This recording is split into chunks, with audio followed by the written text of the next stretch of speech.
नमस्कार, स्वागत है आप सभी का डीडी न्यूज के इस खास बुलेटिन एक्सप्रेस न्यूज में, जहां हम आपके लिए लेकर आते हैं राजनीति, मनोरंजन, देश, दुनिया, खेल और व्यापार जगत की सभी बड़ी खबरों को एक्सप्रेस यानी फटाफट अंदाज में। मैं हूं शहला निकार। आइए खबरों को देखते हैं तेज रफ्तार के साथ। प्रधानमंत्री नरेंद्र मोदी की अध्यक्षता में कैबिनेट की अहम बैठक हुई, जिसमें कई महत्वपूर्ण निर्णय लिए गए। केंद्रीय मंत्रिमंडल ने फिल्म डिवीजन, फिल्म समारोह निदेशालय, भारत के राष्ट्रीय फिल्म अभिलेखागार और चिल्ड्रंस फिल्म सोसाइटी भारत को राष्ट्रीय फिल्म विकास निगम के साथ मंजूरी दे दी है। केंद्रीय मंत्रिमंडल ने 5 साल में 4 करोड़ से अधिक अनुसूचित जाति के छात्रों के लिए 59,000 करोड़ रुपए की पोस्ट मैट्रिक छात्रवृत्ति योजना को मंजूरी दी। केंद्र सरकार इस पर 35,534 करोड़ खर्च करेगी और शेष राशि राज्य सरकार द्वारा खर्च की जाएगी। कैबिनेट ने आज देश में डीटीएच सेवाएं प्रदान करने के लिए दिशा निर्देशों में संशोधन को मंजूरी देने का फैसला किया। अब 20 साल के लिए जारी किया जाने वाला डीटीएच लाइसेंस शुल्क त्रैमासिक एकत्र किया जाएगा। किसान संगठनों के प्रतिनिधियों के एक दल ने आज कृषि मंत्री से मुलाकात की और नए कृषि कानून का समर्थन किया। देश भर से करीब 3,15,000 किसानों द्वारा हस्ताक्षर किया गया समर्थन पत्र कृषि मंत्री को सौंपा गया। कृषि मंत्री से मुलाकात में किसानों ने कहा कि किसान कानून कृषि के हित में है और किसी भी दबाव में इसे वापस नहीं लिया जाना चाहिए। कृषि मंत्री नरेंद्र सिंह तोमर ने कहा कि 25 दिसंबर को पूर्व प्रधानमंत्री अटल बिहारी वाजपेयी के जन्मदिन यानी कि सुशासन दिवस के मौके पर प्रधानमंत्री किसान सम्मान निधि की अगली किस्त जारी करेंगे। इसके अंतर्गत 9 करोड़ किसानों के खाते में 18,000 करोड़ रुपए सीधे ट्रांसफर किए जाएंगे। 25 दिसंबर को होने वाले इस कार्यक्रम में प्रधानमंत्री नरेंद्र मोदी मुख्य अतिथि होंगे। 2 घंटे के इस कार्यक्रम में पीएम 6 राज्यों के 6 लाभार्थी किसानों के साथ संवाद करेंगे। कृषि मंत्री नरेंद्र सिंह तोमर ने आज सरकार का रुख दोहराते हुए कहा कि वो किसानों के साथ बातचीत करने के लिए तैयार हैं। किसानों से प्रस्तावों पर विचार करके बातचीत के लिए समय बताने की कृषि मंत्री ने उम्मीद भी जताई है। बीजेपी प्रवक्ता संबित पात्रा ने कहा कि नरेंद्र मोदी जी की सरकार और स्वयं मोदी जी, जो कि हिंदुस्तान के मुख्य सेवक हैं, वो किसानों और अन्नदाता को भगवान मानते हैं। उन्होंने कहा कि आज बहुत से किसान संगठनों ने 3 बिलों के समर्थन में उतरकर कृषि मंत्री से मुलाकात की है और नए कृषि कानून के लिए पीएम को धन्यवाद भी दिया है। आज देश राष्ट्रीय किसान दिवस मना रहा है। देश के पूर्व प्रधानमंत्री चौधरी चरण सिंह ने अपने कार्यकाल में कृषि क्षेत्र के उत्थान में महत्वपूर्ण भूमिका निभाई थी और किसानों के हित के लिए कई किसान हितैषी नीतियों का मसौदा तैयार किया था। उपराष्ट्रपति एम वेंकैया नायडू ने किसान दिवस पर अन्नदाताओं का आभार जताते हुए अन्नदाता किसान भाइयों को किया नमन। प्रधानमंत्री नरेंद्र मोदी ने पूर्व प्रधानमंत्री चौधरी चरण सिंह को दी श्रद्धांजलि। कहा वो जीवन भर गांवों और किसानों के विकास के प्रति रहे समर्पित। रक्षा मंत्री राजनाथ सिंह ने किसान दिवस के मौके पर देश के किसानों को दी बधाई। कहा सरकार प्रदर्शनकारी किसानों के साथ पूरी संजीदगी के साथ कर रही है वार्ता। रक्षा मंत्री ने किसानों का आंदोलन जल्द खत्म होने की भी जताई उम्मीद। किसान नेता चौधरी चरण सिंह की जयंती के मौके पर उनके बेटे अजीत सिंह ने उनके समाधि स्थल किसान घाट पर जाकर उन्हें श्रद्धा सुमन अर्पित किए। सैकड़ों समर्थकों ने भी इस मौके पर चौधरी चरण सिंह को याद किया। संसदीय कार्य मंत्री अर्जुन राम मेघवाल सहित कई अन्य गणमान्य व्यक्तियों ने संसद के केंद्रीय कक्ष में किसान दिवस के मौके पर पूर्व प्रधानमंत्री चौधरी चरण सिंह की प्रतिमा पर माल्यार्पण करते हुए उन्हें श्रद्धांजलि दी। केंद्रीय मंत्री डॉक्टर हर्षवर्धन ने भारत अंतर्राष्ट्रीय विज्ञान महोत्सव 2020 के दूसरे दिन overseas ministers and diplomat conclave को संबोधित करते हुए कहा कि हमारा विज्ञान एवं तकनीक तथा पृथ्वी विज्ञान मंत्रालय 44 देशों के साथ शोध एवं विकास पर कार्य कर रहा है। कोरोना महामारी के दौरान स्वास्थ्य उपकरणों के निर्माण और निर्यात पर स्वास्थ्य मंत्री ने कहा कि इस क्षेत्र में भारत न केवल अपनी घरेलू जरूरतों को पूरा कर रहा है, बल्कि निर्यात भी कर रहा है। भारतीय थल सेना प्रमुख जनरल एम नरवणे एक दिन की यात्रा पर लेह पहुंचे। थल सेना प्रमुख ने रेजियन ला समेत फायर एंड फ्यूरी कॉर्प्स की अग्रिम चौकियों का दौरा किया और एलएसी पर मौजूदा स्थिति का जायजा लिया। जनरल नरवणे ने रेजिनला में स्थिति का मुआयना किया और सुरक्षा बलों के लिए सेना द्वारा बनाए गए बेहतर माहौल पर खुशी जताई। उन्होंने क्रिसमस के मौके पर जवानों के बीच केक और मिठाइयां भी बांटी। उत्तर प्रदेश के मुख्यमंत्री योगी आदित्यनाथ ने किसान दिवस के मौके पर पूर्व प्रधानमंत्री चौधरी चरण सिंह की प्रतिमा पर माल्यार्पण करते हुए उन्हें श्रद्धांजलि दी। इस मौके पर यूपी सीएम ने मुख्यमंत्री कृषक उपहार योजना के अंतर्गत किसानों को ट्रैक्टर वितरित किए। उत्तर प्रदेश के मुख्यमंत्री योगी आदित्यनाथ ने केंद्र सरकार द्वारा लाए गए कृषि कानून पर कहा कि ये किसानों के हित में है। इस कानून में मंडी व्यवस्था बरकरार है, लेकिन विरोधी दल किसानों को गुमराह करने की कोशिश कर रहे हैं। मुख्यमंत्री योगी आदित्यनाथ ने कहा कि नए कृषि सुधार कानून के तहत एपीएमसी एक्ट के जरिए किसान कहीं भी अच्छे दाम पर फसल बेचने को स्वतंत्र हैं। जम्मू कश्मीर में जिला विकास परिषद में भाजपा को बड़ी सफलता मिली है और वो सबसे बड़ी पार्टी बनकर उभरी है। भाजपा ने जम्मू में जहां भारी कामयाबी हासिल की है, तो वहीं घाटी में भी भाजपा को सफलता हासिल हुई है। जम्मू डिवीजन में भाजपा ने इन चुनावों में 6 जिलों में जम्मू, कठुआ, सांबा, रियासी, उधमपुर और डोडा में सफलता पाई है, तो वहीं नेशनल कॉन्फ्रेंस ने किश्तवाड़, रामबन, राजौरी में ज्यादा सीटें जीती हैं। वहीं पुंछ में निर्दलीय उम्मीदवारों ने बाजी मारी है। इन चुनावों में गुपकार अलायंस सबसे बड़े गठबंधन के रूप में उभरा है। 280 सीटों पर हुए चुनावों में से 276 सीटों में के आए परिणामों में भारतीय जनता पार्टी ने अब तक 74 सीटों पर जीत हासिल की है। वहीं जम्मू कश्मीर नेशनल कॉन्फ्रेंस ने 67 सीटों पर जीत हासिल की है। निर्दलीय उम्मीदवारों ने 49 सीटों पर, जबकि महबूबा मुफ्ती की पीपुल्स डेमोक्रेटिक पार्टी ने अब तक 27 सीटें जीती हैं। कांग्रेस ने 26 सीटों पर और जम्मू कश्मीर अपनी पार्टी ने 12 सीटों पर जीत हासिल की। जम्मू कश्मीर के डीडीसी चुनाव में भाजपा की जीत पर पार्टी के अंदर खुशी की लहर है। भाजपा के वरिष्ठ नेता और केंद्रीय मंत्री रविशंकर प्रसाद ने डीडीसी चुनाव में भाजपा की जीत को लोकतंत्र, वहां की आवाम और आशा की जीत बताया। रविशंकर प्रसाद ने कहा कि डीडीसी चुनाव में भाजपा 74 सीट के साथ सबसे बड़ी पार्टी बनकर उभरी है। इसके अलावा भाजपा को डीडीसी चुनाव में 4,87,364 वोट हासिल हुए हैं, जो विरोधी दलों के वोट से कहीं अधिक है। डीडीसी चुनाव में बीजेपी के प्रभारी अनुराग ठाकुर ने जम्मू कश्मीर जिला विकास परिषद के नतीजों पर खुशी जाहिर की। उन्होंने कहा कि जम्मू कश्मीर की जनता ने गुपकार अलायंस को नकार दिया। जम्मू कश्मीर में जिला विकास परिषद के चुनाव में बीजेपी को मिली बड़ी सफलता पर बीजेपी नेता शाहनवाज हुसैन ने कहा कि जम्मू कश्मीर में विकास के मुद्दे पर मतदान हुआ। उन्होंने कहा कि भाजपा जम्मू कश्मीर को तरक्की की नई राह पर ले जाएगी। तमिलनाडु सरकार ने जल्लीकट्टू के आयोजन को अगले साल आयोजित करने की अनुमति दी। सरकार ने कोरोना वायरस के मद्देनजर विभिन्न नियमों के साथ जल्लीकट्टू के आयोजन की अनुमति दी है। सरकार द्वारा जारी दिशा निर्देशों में अखाड़े में एक बार में 300 प्रतिभागियों की सीमा रखी गई है, तो वहीं दर्शकों को कुल क्षमता का केवल 50% तक ही अनुमति दी जा रही है।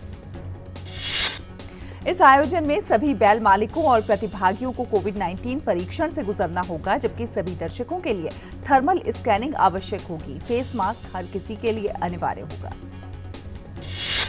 कोरोना के खिलाफ सरकार के सख्त कदमों की मदद से बेहतर नतीजे सामने आ रहे हैं। स्वास्थ्य और परिवार कल्याण मंत्रालय के मुताबिक देश में कोरोना वायरस महामारी से संक्रमित लोगों में से अब तक 96,63,000 से ज्यादा मरीज स्वस्थ हो चुके हैं, जिसके बाद देश में रिकवरी रेट बढ़कर 95.69% हो गया है। देश में कोविड से मृत्यु दर घटकर 1.45% रह गई है। पिछले 24 घंटों में 26,895 कोरोना के मरीज ठीक हुए हैं। वहीं भारतीय चिकित्सा अनुसंधान परिषद ने बताया कि देश में 22 दिसंबर तक कुल 16,42,68,721 नमूनों का परीक्षण किया गया, जिनमें से 22 दिसंबर को 10,98,164 नमूनों की जांच हुई। भारत में कोरोना के खिलाफ सरकार के बेहतरीन प्रयासों के जरिए सफलता के कई मुकाम हासिल किए जा रहे हैं। स्वास्थ्य और परिवार कल्याण मंत्रालय के अनुसार 26 राज्यों केंद्र शासित प्रदेशों में कोरोना वायरस के 10,000 से कम सक्रिय मामले हैं। केंद्र सरकार ने ब्रिटेन में कोरोना वायरस का नया रूप सामने आने के मद्देनजर एसओपी जारी की है। इसमें उन सभी अंतर्राष्ट्रीय यात्रियों के लिए दिशा निर्देश जारी किए गए हैं जो इस साल 25 नवंबर से 23 दिसंबर तक ब्रिटेन गए हों या फिर ब्रिटेन से गुजरे हों। एसओपी के अनुसार सभी अंतर्राष्ट्रीय यात्रियों को पिछले 14 दिनों की यात्रा के बारे में जानकारी देनी होगी और स्वघोषणा पत्र भरना होगा। बाद में इस पत्र में दी गई जानकारी के अनुसार कोविड-19 संबंधी जांच की जाएगी। ब्रिटेन में कोरोना वायरस का नया स्ट्रेन मिलने के बाद कर्नाटक में आज से 2 जनवरी तक नाइट कर्फ्यू लगाने का फैसला किया गया है। मुख्यमंत्री बीएस येदियुरप्पा ने इसकी घोषणा की।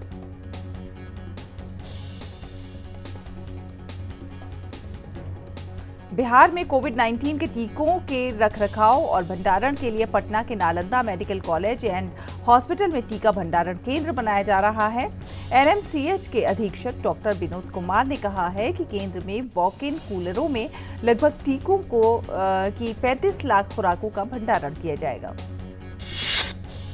ओडिशा के पुरी का सबसे प्रसिद्ध जगन्नाथ मंदिर फिर से खोल दिया गया है। कोरोना संक्रमण की वजह से मंदिर 9 महीनों तक बंद रखा गया था। जगन्नाथ मंदिर को कोरोना प्रोटोकॉल की शर्त के साथ खोला गया है। मंदिर प्रशासन को कोरोना नियमों का खास ध्यान रखते हुए उसे सख्ती से पालन करना होगा। भगवान जगन्नाथ के भक्त दर्शन के लिए भक्तों को मास्क लगाकर आना, सोशल डिस्टेंसिंग का ध्यान रखना होगा। तो वहीं मंदिर में सैनिटाइजर की भी व्यवस्था की गई है। स्थानीय लोगों को 26 दिसंबर से शुरू होने वाले दूसरे चरण में दर्शन के लिए अनुमति दी जाएगी। कोविड-19 के प्रकोप के मद्देनजर 20 मार्च से मंदिर बंद था। बाजार में आज लगातार दूसरे दिन तेजी का रुख रहा। सेंसेक्स 438 अंक चढ़कर 46,444 अंक पर बंद हुआ। निफ्टी में भी आज तेजी देखने को मिली। निफ्टी 135 अंक चढ़कर 13,601 पर बंद हुआ। आज के कारोबार में बैंक निफ्टी 257 अंक चढ़कर 29,883 पर बंद हुआ। विश्व बैंक और भारत सरकार ने $500 मिलियन की परियोजना के लिए समझौता किया है। इसके तहत सुरक्षित और हरित राष्ट्रीय राजमार्ग गलियारों का निर्माण किया जाएगा। मंत्रालय के अनुसार ये राजमार्ग गलियारे राजस्थान, हिमाचल प्रदेश, उत्तर प्रदेश और आंध्र प्रदेश में विकसित किए जाएंगे। इन परियोजनाओं के विकास से हरित और सुरक्षित प्रौद्योगिकी के क्षेत्र में सड़क परिवहन एवं राजमार्ग मंत्रालय की क्षमता का विस्तार होगा। सरकार ने लॉजिस्टिक्स प्रदर्शन को मजबूत करने और के लिए सड़क क्षेत्र के बुनियादी ढांचे में कई निवेश कार्यक्रम शुरू किए हैं। ये परियोजना राष्ट्रीय राजमार्ग नेटवर्क पर माल ढुलाई की मात्रा और आवाजाही पैटर्न को मैप करने, अड़चनों की पहचान और नए लॉजिस्टिक्स सॉल्यूशंस उपलब्ध कराने के लिए एनालिटिक्स की सहयोग करेगी। दुनिया भर में कोरोना संक्रमण के मामले बढ़ते ही जा रहे हैं। ताजा आंकड़ों के अनुसार पूरी दुनिया में 7,83,00,000 से ज्यादा लोग कोरोना से संक्रमित हो चुके हैं। दुनिया भर में कोरोना संक्रमण से अब तक 17,22,000 से ज्यादा लोगों की मौत हो चुकी है। हालांकि इलाज के बाद विश्व में 5,50,00,000 से अधिक लोग स्वस्थ भी हो गए हैं। कोरोना से सबसे अधिक प्रभावित देशों में अमेरिका सबसे आगे है। अमेरिका में कोरोना संक्रमण के कुल मामलों की संख्या 1,86,00,000 के पार जा चुकी है। अमेरिका में कोरोना के कारण मरने वालों का आंकड़ा 3,30,000 के पार हो गया है। हालांकि इलाज के बाद 1,09,00,000 से ज्यादा लोग स्वस्थ भी हो चुके हैं। ब्राजील दुनिया में कोरोना वायरस से तीसरा सबसे ज्यादा प्रभावित देश बना हुआ है। ब्राजील में कोरोना संक्रमण के कुल मामले 73,20,000 को पार कर गए हैं, जबकि इस महामारी से 1,88,000 से ज्यादा लोगों की मौत हुई है। फ्रांस में कोरोना वायरस से 61,700 से ज्यादा लोगों की मौत हो चुकी है। फ्रांस में कुल 24,90,000 से ज्यादा लोग कोरोना से प्रभावित हैं। स्पेन में कोरोना से 18,38,000 से ज्यादा लोग संक्रमित हुए हैं, तो वहीं कोरोना संक्रमण के कारण 49,520 से ज्यादा लोगों की मौत हुई है। विश्व स्वास्थ्य संगठन ने एक रिपोर्ट में पुष्टि की है कि ब्रिटेन में एक नया अधिक संक्रामक कोरोना वायरस पाया गया है।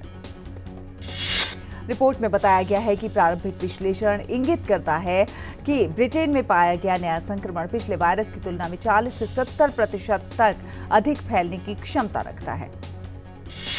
ब्रिटेन में 13 दिसंबर तक नए स्वरूप के कुल 1108 मामले पाए गए हैं। 5 अक्टूबर से 13 दिसंबर तक दक्षिण पूर्व इंग्लैंड में कोरोना वायरस के 50% से अधिक मामलों को नए स्वरूप के रूप में पहचाना गया। ब्रिटेन में कोरोना वायरस के नए स्वरूप के कारण मंगलवार को रिकॉर्ड नए मामले दर्ज किए गए हैं। क्रिसमस त्योहार से पहले कोरोना वायरस के नए स्वरूप के पाए जाने के कारण लंदन की सड़कें और दुकानें एक बार फिर से खाली नजर आ रही हैं। ब्रिटेन की सरकार ने त्योहार के दौरान लोगों की भीड़ इकट्ठा नहीं हो, इसके लिए टियर 4 स्तर का लॉकडाउन लगाया था। इस बीच अमेरिका के द्वारा ब्रिटेन से आने वाले यात्रियों के लिए कोविड जांच में संक्रमण नहीं होने की शर्त को देखते हुए लंदन के एयरपोर्ट पर यात्री अपनी जांच रिपोर्ट को साथ लेकर आ रहे हैं। अमेरिका में ब्रिटेन से आने वाले यात्रियों के पास रवाना होने से 72 घंटे के भीतर की कोरोना जांच रिपोर्ट होना जरूरी है। ऐसे में जिन यात्रियों के पास कोरोना जांच रिपोर्ट नहीं है, उन्हें एयरपोर्ट अथॉरिटी जाने नहीं दे रही है। ब्रिटेन के परिवहन मंत्री ने कहा कि फ्रांस आज से इंग्लैंड के यात्रियों के लिए अपनी सीमाओं को फिर से खोलेगा। फ्रांस ने ब्रिटेन में कोरोना के एक नए स्ट्रेन मिलने के बाद रविवार देर रात से 48 घंटे के लिए ब्रिटेन से आने वाले ट्रकों पर प्रतिबंध लगा दिया था, ताकि उस समय में वायरस के नए प्रकार का आकलन किया जा सके। अमेरिका के राष्ट्रपति डोनाल्ड ट्रंप ने $900 बिलियन के कोविड प्रोत्साहन पैकेज को अस्वीकार कर दिया है। डोनाल्ड ट्रंप ने कहा है कि मैं कांग्रेस से इस बिल में संशोधन करने के लिए कहूंगा। इसके तहत अर्थव्यवस्था को नुकसान से बचाने के लिए $900 बिलियन के कोविड प्रोत्साहन पैकेज को मंजूरी दी गई है, ताकि बेरोजगारों और जरूरतमंदों की मदद की जा सके। अमेरिका के नवनिर्वाचित राष्ट्रपति जो बाइडेन ने 2021 की शुरुआत में और आर्थिक प्रोत्साहन देने का वादा किया है और कोरोना महामारी के मद्देनजर स्कूलों को फिर से खोलने के लिए ज्यादा से ज्यादा जांच कराने की भी बात कही है। बाइडेन ने अमेरिका के खिलाफ होने वाले साइबर हमले के लिए ट्रंप प्रशासन पर आरोप लगाया है और कहा है कि इस क्षेत्र को ट्रंप प्रशासन ने प्राथमिकता की सूची में शामिल नहीं किया। प्रेस वार्ता को संबोधित करते हुए नवनिर्वाचित राष्ट्रपति जो बाइडेन ने कांग्रेस द्वारा पारित $900 अरब के कोरोना राहत पैकेज के लिए दोनों दलों के प्रयासों की सराहना की, लेकिन साथ ही साथ इस दिशा में सरकार द्वारा और काम करने का आश्वासन भी दिया। जर्मनी की दवा कंपनी बायोएनटेक कोविड-19 वैक्सीन की प्रभावशीलता पर परीक्षण कर रही है। बायोएनटेक कंपनी के सीईओ उगुर सहीन ने कहा है कि अगले 2 सप्ताह के भीतर इसके परिणाम आने की उम्मीद है। साल के अंत तक यूरोप के देशों में बायोएनटेक कंपनी 12.5 मिलियन वैक्सीन उपलब्ध कराने की तैयारी में है। वहीं फाइजर और बायोएनटेक ने अगले साल अगस्त महीने तक वैश्विक स्तर पर 1.3 बिलियन खुराक के उत्पादन करने की उम्मीद जताई है। दुनिया भर में जारी कोरोना के कहर से अंटार्कटिका महाद्वीप भी अब इसकी चपेट में आ गया है। अब तक दुनिया में अंटार्कटिका महाद्वीप ही एक ऐसा स्थान था जहां कोरोना वायरस नहीं पहुंचा था, लेकिन अब ये रिकॉर्ड भी टूट गया है। वहां पर भी 3 दर्जन से ज्यादा मरीजों में कोरोना वायरस की पुष्टि हुई है। चिली के एक रिसर्च सेंटर के 36 लोगों की कोरोना जांच रिपोर्ट पॉजिटिव आई है, जिसमें 26 लोग सेना और 10 लोग मेंटेनेंस वाले हैं। मामले की गंभीरता को देखते हुए चिली की सेना ने संक्रमित लोगों को वापस बुला लिया है। अब वहां पर प्रशासन इस बात का पता लगाने की कोशिश कर रहा है कि आखिर इतनी सावधानियों के बाद भी बर्फ से ढका यह हिस्सा कैसे कोरोना महामारी की चपेट में आ गया। कोरोना के खतरे को देखते हुए भूटान ने देश भर में दूसरे चरण के लॉकडाउन की घोषणा कर दी है। इस लॉकडाउन के तहत आज से 7 दिनों के लिए पूरे देश में कई तरह के प्रतिबंध लगा दिए गए हैं। इजराइल में अगले साल मार्च में मध्यावधि संसदीय चुनाव होंगे। मंगलवार को तय समय सीमा में बजट पारित नहीं होने की स्थिति में संसद भंग हो गई थी और अब 90 दिनों के भीतर मध्यावधि चुनाव कराने होंगे। प्रधानमंत्री बेंजामिन नेतन्याहू और रक्षा मंत्री बेनी गैंट्स की पार्टी ने बजट पारित कराने की समय सीमा बढ़ाने के लिए सदन में प्रस्ताव दिया था, लेकिन दोनों पार्टियों के सदस्यों ने इस प्रस्ताव को खारिज कर दिया था। इजराइल में 2 साल में चौथी बार आम चुनाव होने जा रहे हैं। इससे पहले तीसरी बार हुए चुनाव में किसी भी दल को बहुमत नहीं मिला था, तो पीएम बेंजामिन नेतन्याहू के नेतृत्व में लिकुड पार्टी और ब्लू एंड व्हाइट पार्टी ने मिलकर सरकार बनाई थी। फ्रांस की राजधानी पेरिस में क्रिसमस त्योहार की तैयारी जोरों शोरों पर है। कोरोना महामारी के बीच क्रिसमस के लिए सड़कों पर लगी रोशनी और सजावट से लोगों का उत्साह चरम पर है। रोशनी से जगमग पेरिस के टाउन हॉल के बाहर लोग अपनी तस्वीरें खींचते हुए और कैरसेल के आगे लंबी कतार लगाए हुए नजर आ रहे हैं। पाकिस्तान के कराची शहर में एक बर्फ फैक्ट्री में बॉयलर के फटने से 8 मजदूरों की मौत हो गई और 28 लोग घायल हो गए। कराची के उत्तरी हिस्से में स्थित औद्योगिक इलाके में हुए इस धमाके से फैक्ट्री की छत ढह गई और आसपास की फैक्ट्रियों को भी नुकसान पहुंचा। फैक्ट्री में हादसे के वक्त 38 लोग मौजूद थे। अफगानिस्तान की राजधानी काबुल में हुए कार बम धमाके में 5 लोगों की मौत हो गई और 2 अन्य लोग घायल हो गए। आर्मेनिया की राजधानी येरेवन में विपक्षी समर्थकों ने आज राष्ट्रीय हड़ताल करने की घोषणा की है। कल विपक्षी समर्थकों ने प्रधानमंत्री निकोल पाशिनियान के इस्तीफे की मांग करते हुए सरकारी कार्यालयों के बाहर तंबू तानकर अपना विरोध प्रदर्शन दर्ज किया। आर्मेनिया में विपक्ष अजरबैजान के साथ हुए विवादास्पद शांति समझौते पर पाशिनियान से इस्तीफे की मांग कर रहा है। इससे पहले शनिवार को प्रधानमंत्री पाशिनियान के नेतृत्व में हजारों लोगों ने येराबलर सैन्य समाधि स्थल पर नागोर्नो कराबाख क्षेत्र में हुए संघर्ष में मारे गए शहीदों को श्रद्धांजलि दी। अमेरिका ने सीरिया पर नए प्रतिबंध लगा दिए हैं। इसके तहत अमेरिका ने सीरिया के केंद्रीय बैंक को निशाना बनाते हुए कई लोगों और स्थानों को काली सूची में डाला है, जिससे राष्ट्रपति बशीर अल असद की सरकार के लिए आर्थिक परेशानी पैदा होगी। अमेरिका के इस कदम के पीछे मकसद सीरिया में दशकों से चल रहे संघर्ष की स्थिति को खत्म करने और संयुक्त राष्ट्र समर्थित वार्ता के लिए असद सरकार को तैयार करना है। अमेरिकी विदेश मंत्री माइक पोम्पियो ने बयान जारी करके कहा है कि अमेरिका इतने लंबे समय से चले आ रहे संघर्ष के लिए जवाबदेही तय करने की मांग करेगा। चीन के हार्बिन शहर में होने वाले इंटरनेशनल आइस स्नो फेस्टिवल की तैयारियां जोर शोर पर जारी हैं। अगले साल 5 जनवरी से शुरू होने वाले महोत्सव में स्कीइंग, स्लेजिंग, विंटर स्विमिंग, सामूहिक विवाह और बर्फ की बनी मूर्तियों पर आधारित एक थीम पार्क होगा, जो कि रंग बिरंगी रोशनी से नहाएगा। फेस्टिवल के लिए हार्बिन शहर में बर्फ से जमी सोनगुआ नदी के किनारे कड़ाके की ठंड में मजदूर बर्फ की शिलाएं काटने और उनसे कलाकृति बनाने का काम कर रहे हैं। खेल मंत्री किरेन रिजिजू ने मंगलवार को 8 खेलो इंडिया राज्य उत्कृष्टता केंद्र का ऑनलाइन उद्घाटन किया। इन केंद्रों में नागालैंड, कर्नाटक, अरुणाचल प्रदेश, मणिपुर, मिजोरम, ओडिशा, केरल और तेलंगाना शामिल हैं। साल 2028 के लॉस एंजलिस ओलंपिक खेलों में पदक तालिका में शीर्ष 10 में आना भारत का अगला लक्ष्य है। भारत के junior grand master Nihal Sarin और महिला इंटरनेशनल ग्रैंड मास्टर रक्षिता रवि ने इतिहास रचते हुए फिडे विश्व ऑनलाइन विश्व यूथ एंड कैडेट रैबिट शतरंज प्रतियोगिता में गोल्ड मेडल हासिल किया।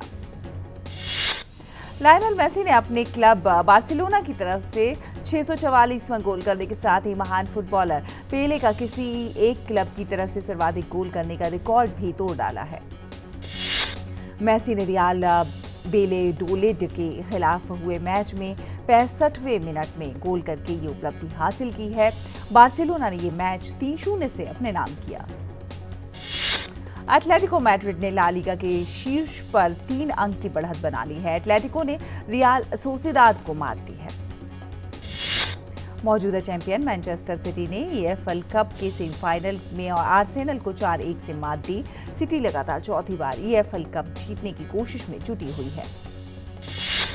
लीग कप में न्यूकासल को चैंपियनशिप क्लब ब्रेंटफोर्ड के हाथों 1-0 से हार का सामना करना पड़ा और इस हार के साथ न्यूकासल 4 दशक में पहली बार लीग कप के सेमीफाइनल में जगह बनाने से चूक गई। यूवेंटस को सीरिया के इस सीजन में अपनी पहली हार का सामना करना पड़ा। 10 खिलाड़ियों के साथ खेल रही यूवेंटस को अपने ही घर में फियोरेंटिना के हाथों शिकस्त मिली। जर्मन कप के दूसरे दौर में बोरुसिया डॉर्टमंड ने आइनटैक्ट ब्रेस्टवेक को 2-0 से मात दी। डॉर्टमंड की इस जीत में जेडन सैंचो ने भी गोल किया। तो तो इसी के साथ एक्सप्रेस न्यूज में फिलहाल इतना ही, लेकिन डीडी न्यूज पर खबरों का सिलसिला लगातार जारी है। देखते रहिए डीडी न्यूज। नमस्कार।